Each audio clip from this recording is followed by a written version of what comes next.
The story of Holland Hospital is made up of many stories. Stories of life, stories of hope, and stories of healing. It's a story of a hospital's century-long commitment to patient-centered care. When patients tell our story, often it's not just the quality they acknowledge. More so, they speak of you and the personalized care and attention you give on a daily basis. From the moment they are greeted at the door, through treatment and follow-up, you are truly what patients remember.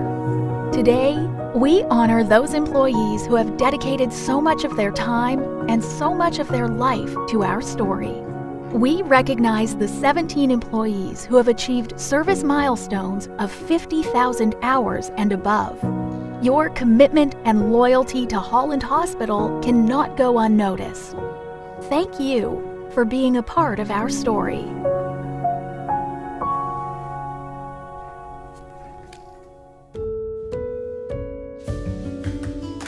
So I started at Holland Hospital in 1994, moved here from Wisconsin, and didn't really know the culture or the geography of West Michigan, so came in very much as a newcomer.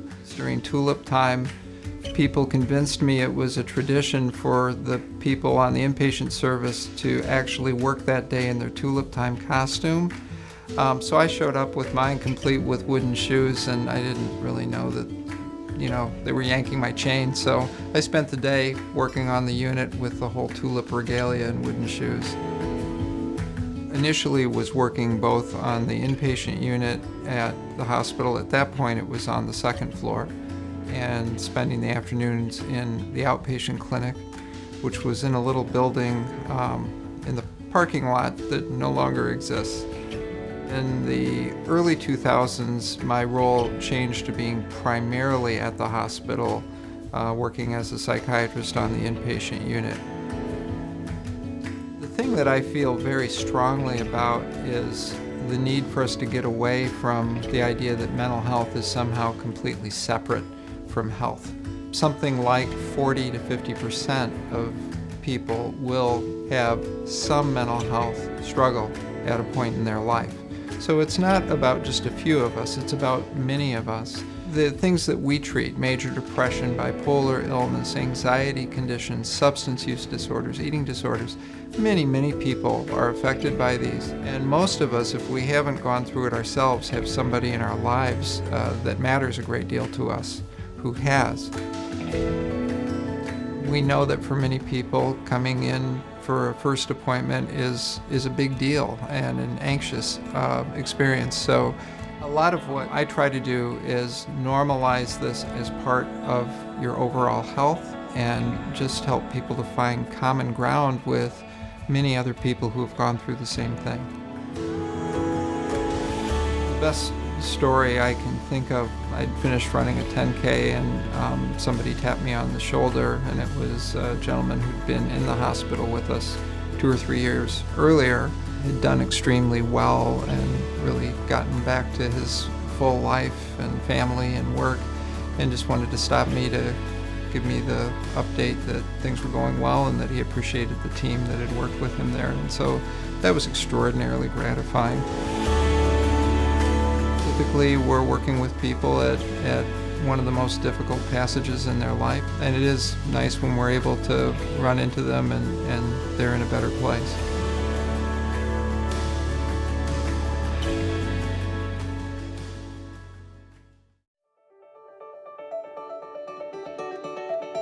In high school, I went to Holland High and took biology and chemistry, and it was just interesting. My aunt was the lab manager, and so I when I went to college, was looking for something in the health field. Started at Holland Hospital in 1994 as a medical technologist until I became the technical consultant over hematology. I job shared that with someone else. A few years after that, I worked on our customer service department, and then in 2007, I took this role as the laboratory technical manager. I managed through about 32, 33 people. Really, my role is very quality focused, making sure that the results that we're releasing to the physicians are correct. Depends on what periodical you read, but about 70 to 80% of all medical decisions are based on a lab result. And we take that very seriously here to make sure that we're releasing quality results. Back when I started, we had an employee in front of every instrument. But now we have many, many instruments, and there are some of my employees are in charge of 6 or 7 instruments at one time because of the automation that we have. Part of my family story is that my mom was born here at the hospital, I was born here, and then my son Owen was born in 2001. I lived on 24th Street on the corner here, so rather than getting into a car and driving home, our nurse wheeled me out in a wheelchair out the back door, and Owen was in a Moses basket on a food cart, and they wheeled us up to the front door, and I walked in the house, and that was it. Part of being a manager is just supporting them, making sure that they feel like they've gotten enough training to be able to perform the job that they need to do, and celebrating their successes. That's always a great part of my position too, is making sure that everybody feels like they are making a difference in a patient's life. You know, we know when we're helping a physician diagnose that somebody might have leukemia, or that they might be in liver failure or something like that. So we know the ramifications for that is, and we're making sure that we release those results that are correct and accurate so that they're making the correct decisions for the patients. Hopefully adding to my staff's story as an employee of the hospital and making sure that our patients are cared for.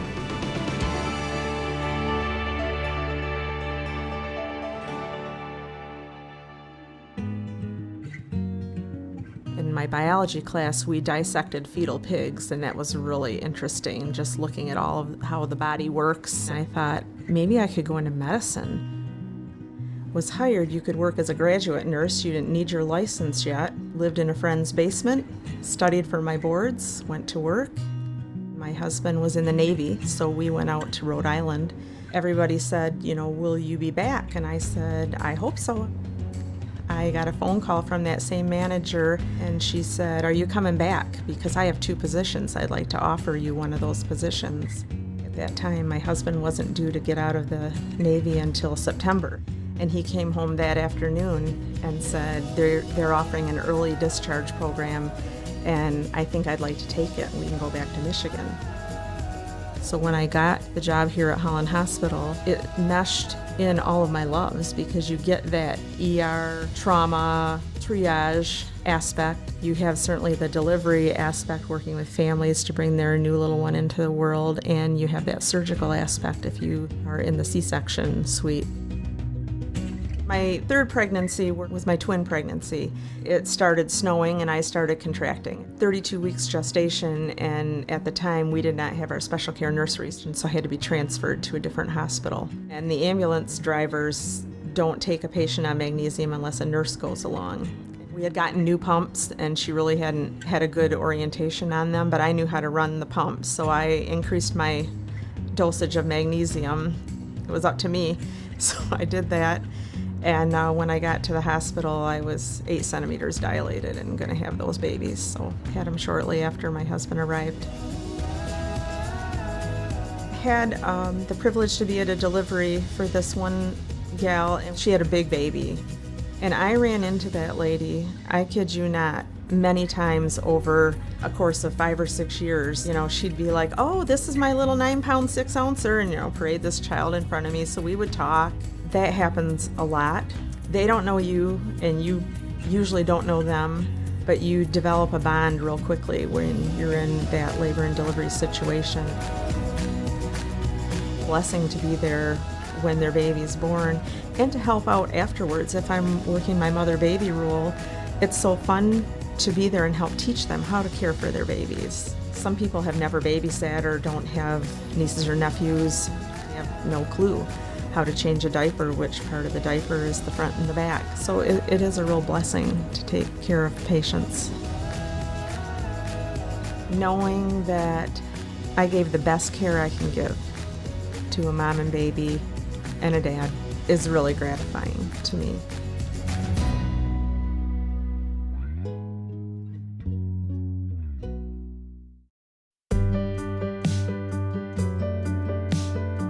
When I was in school, I heard that Holland Hospital was a great place to work. You should go check it out. Well, I started in 1990. I've been always an RN here, mostly on 4 West. I have floated at times, but my heart was always in 4 West. When I started here, we did chemo, we had oncology, and that was near and dear to my heart.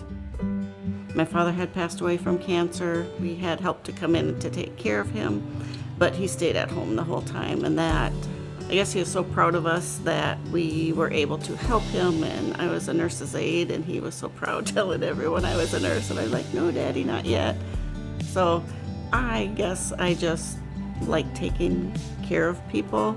That's just in my heart. One of the things I always tell the newer RNs, like, we didn't even have a pulse ox like on 4 West. We would need to go to another floor and get one. We had them in the hospital, but just not on every single floor. Everything is so at your fingertips now. We have bladder scans before you just had to guess or cath a patient if you thought they had a full bladder. Lou McCormick, she's just been a common denominator for my whole hospital work life here.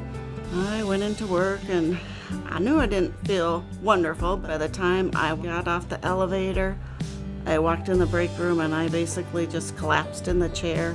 I do remember looking up and seeing Lou McCormick, and later I'd found out that she had been with me almost the whole time. She was not going to let me be alone because she couldn't get a hold of my husband, and they had told me I had bilateral pneumonia, and I just couldn't believe that she was willing to set aside her work day to sit with me, you know, just so I wasn't alone. And that was wonderful to have a manager who would do that. Some of the patients really are quite sick, and I think I found that I really enjoyed talking to the people. I guess you get on an emotional level that I feel like everybody needs at some point, and if you have a few minutes, sometimes it doesn't take a long time.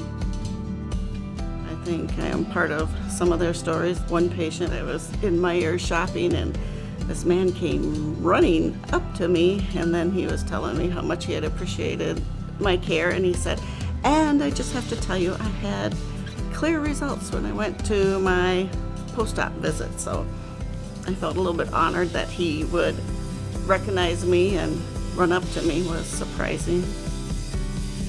Seeing them improve, I guess that's probably the best part, is be able to see somebody who comes in and follow them through. I don't know, it's very rewarding, put it that way.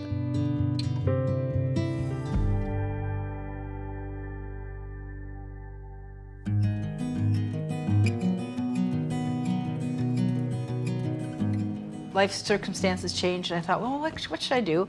I could get into nursing school right away, and so I did that. It was the best decision I've ever made. The best, just the best. Yeah, but I was ready to work the very first day, all ready. Every textbook, all my equipment, stethoscopes, a blood pressure cuff, everything. I walked up the hill, went in, and then I realized I didn't need any of that stuff because it was orientation, you know. I mean, it was like the very first day with Ruthie Dubbing, and we had to sit there and read all the policies of the hospital. So I've been on 4 West for 40 years. Yeah. And I've done other things too, you know. I was up on behavioral health, and I did 5. I've been an educator. So worked all 3 shifts because we didn't have 12s. So yeah. When you were all done with your day, I remember in medical records, everybody would bring their charts down. Yeah. And they would have armfuls like this and bring it down to medical records, plonk, and then we had to take it from there. Well, so they didn't stay up on the unit? They No. came down? No, they had to come. All records had to come down to And medical we didn't have records. volunteers. We Yeah. did that, and we had to put them together, you know, and that kind of thing. And Kinda. Yeah. Well, as long as they were all the same name on there, and that's that's when we had an addressograph. We didn't have stickers. Did you have a list of signatures so you can compare it to what Yes. doctors? Yeah, Yes, so we did. did. Yeah, so did we. Yeah. Yeah, because we couldn't read the writing. Nope. I did probably everything that there was to do in medical records over that many years. When my kids went to college, I went to college. Oh, that's nice. So yeah, took some classes, and then I did medical transcription for a while. Then I moved to Lakeshore Health Partners Women's Health. From there, I get to meet a lot of people, face-to-face, one-on-one. It was such a great opportunity. I got to go for it, and I love it. I absolutely love it. 1983, I started at the hospital. A lot of on-call hours, middle of the night, weekends. I can remember sitting in church with beepers going off. It was way before cell phones and texting. So beepers going off. And so I worked in PACU, and then I worked in same-day surgery for a while. And then the big story was pre-admission testing. I started orienting for pre-admission testing. And at that time, it was up on 2 on the second floor, and there was one office that Dr. Borst had. Oh, yes. The oncologist. And our second interview room, I was telling Brenda about this morning, I still cringe when I think about it. It was a tub room. Yeah. And they took a piece of plywood and put it over the tub. There was a phone that they jerry-rigged. And I would sit on one side of the tub and the patient on the other side of the tub by the door. And that's when I met Brenda, because we used to have to pick up charts of patients coming in for pre-testing. And then we only worked in the afternoons. It wasn't a full day, it was just afternoons. And if we had 5 patients, we thought we were busy. Well, my first day story is I started in food service. I did, yeah. I started in '75 and just started in the afternoon. And then I graduated in '76. I worked for Bill Boyer half a day, and then the other half of the day I was the baker. You were? Yes. So I came in early, I did the baking, and then in the afternoon I was Mr. Boyer's secretary.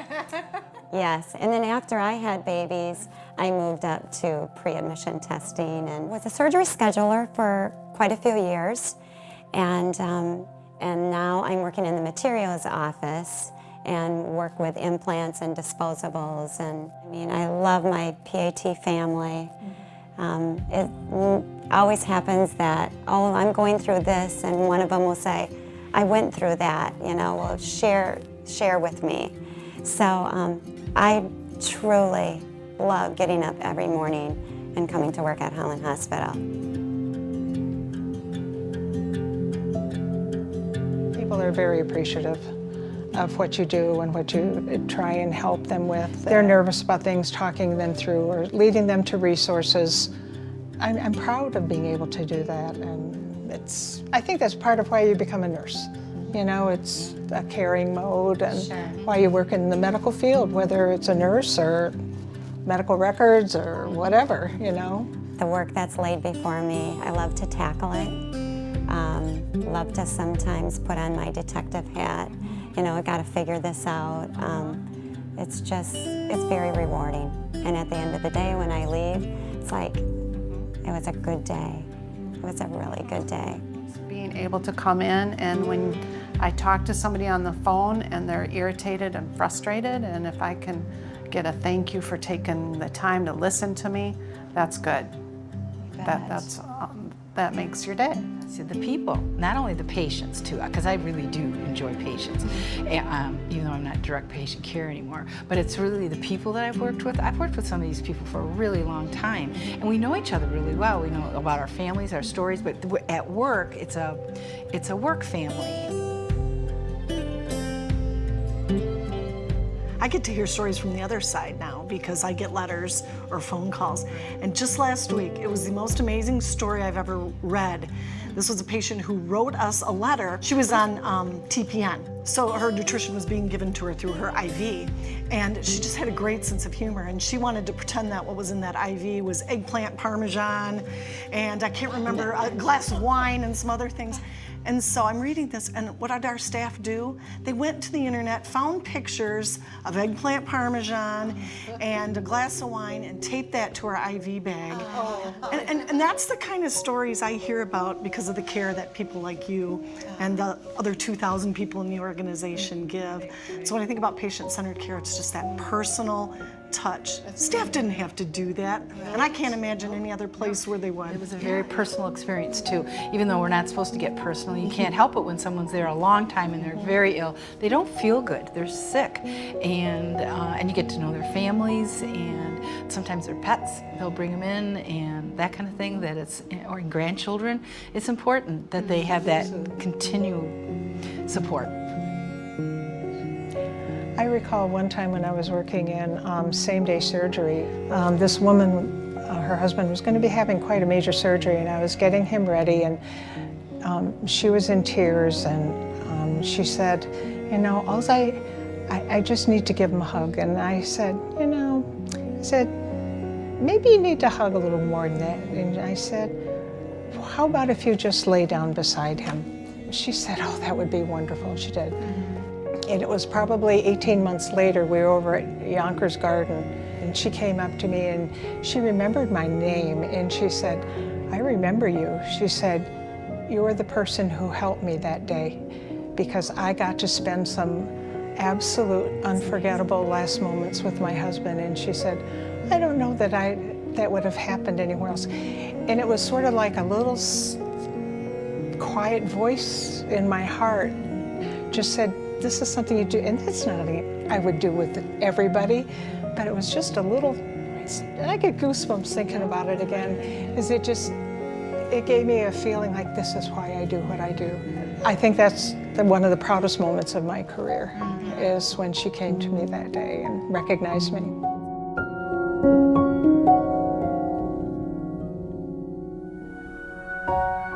So for me, listening to your stories today, it's honestly humbling, and it kind of brings a tear to my eye.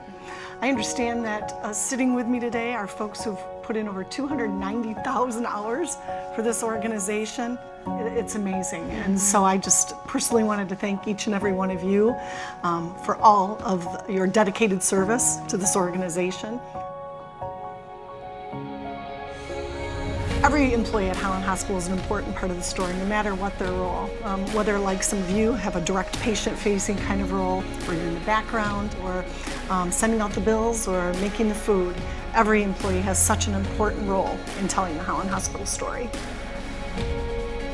As we celebrate the stories of those who have dedicated their lives to Holland Hospital, we recognize the impact you've had on both us and our patients. The commitment by all of our staff to provide excellent care day in and day out is what writes our story.